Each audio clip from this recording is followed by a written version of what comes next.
Guys, quick tour tayo dito sa Ngongping 360. Start yan sa City Gate Outlets after naming mag-check out sa Novotel.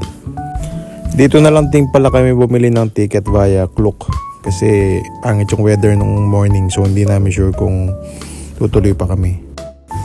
So yan, buti na lang na solo namin yung isang cabin, no? Hindi masyadong marami yung nakapila kaya pinagbigyan kami.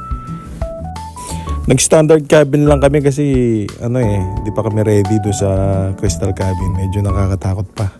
Lalo kay Miguel yan, takot din sa heights yan. Sobrang ganda ng view. Yan, tanaw mo din dyan yung airport. Tsaka yung Novotel, City Gate Outlets, makita mo dyan. Ayan, pagdating sa Ngongping, after nyan, mag-offer sila ng mga photos ninyo na kinuhanan nila before kayo umalis.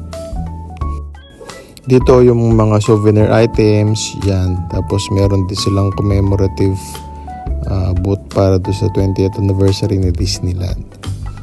Yan, ito yung start. So, ganyan ang itsura niya.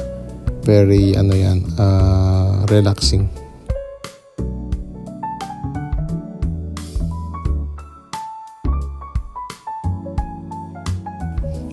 Yan, sobrang happy ni Miguel. Tapos dito sa part na to may mga shops dyan. May cafe, resto, mga souvenir shops meron dyan.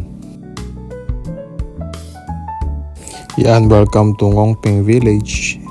Tapos medyo mahabang lakaran pa yan papunta dun sa Big Buddha.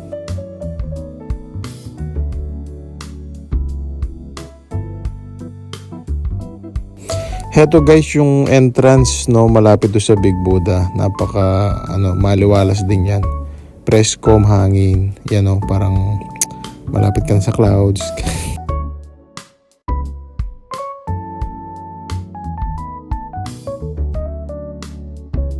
So ayan na siya guys, pero hindi na kami umakyat doon sa Big Buddha kasi pagod na. So ayan mga photos namin guys. Thank you for watching.